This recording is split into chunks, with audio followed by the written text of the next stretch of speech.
बहुत समय पहले की बात है। हिमालय की ऊंची ऊंची पहाड़ियों के बीच एक छोटा सा गांव था। वहां एक नन्ही बच्ची रहती थी। उसका नाम था तारा। तारा बहुत होनहार और दयालु थी। एक दिन तारा जंगल में लकड़ियां बीन रही थी। तभी उसके सामने एक चमकदार रोशनी फैली और उसमें से एक सुंदर परी प्रकट हुई। परी के पंख मोर के पंख जैसे रंग बिरंगे थे और उसके हाथ में सुनहरी छड़ी थी। परी ने कहा, तारा, तुम सबकी मदद करती हो, इसलिए मैं तुम्हें 3 वरदान देने आई हूं। तारा ने मुस्कुराकर कहा, मुझे अपने लिए कुछ नहीं चाहिए, बस मेरे गांव में खुशहाली हो।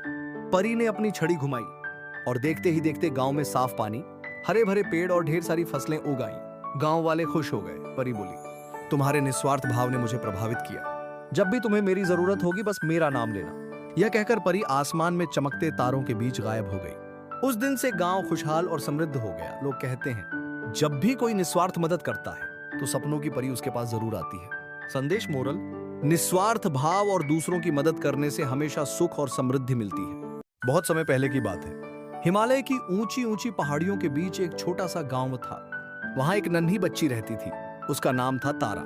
तारा बहुत होनहार और दयालु थी। एक दिन तारा जंगल में लकड़ियां बीन रही थी। तभी उसके सामने एक चमकदार रोशनी फैली और उसमें से एक सुंदर परी प्रकट हुई।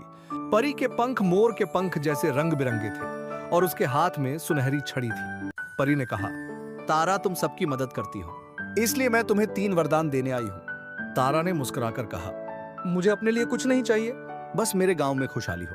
परी ने अपनी छड़ी घुमाई और देखते ही देखते गांव में साफ पानी, हरे भरे पेड़ और ढेर सारी फसलें उग आईं। गांव वाले खुश हो गए। परी बोली, तुम्हारे निस्वार्थ भाव ने मुझे प्रभावित किया। जब भी तुम्हें मेरी जरूरत होगी, बस मेरा नाम लेना। यह कहकर परी आसमान में चमकते तारों के बीच गायब हो गई। उस दिन से गांव खुशहाल और समृद्ध हो गया। लोग कहते हैं, जब भी कोई निस्वार्थ मदद करता है तो सपनों की परी उसके पास जरूर आती है। संदेश मोरल, निस्वार्थ भाव और दूसरों की मदद करने से हमेशा सुख और समृद्धि मिलती है।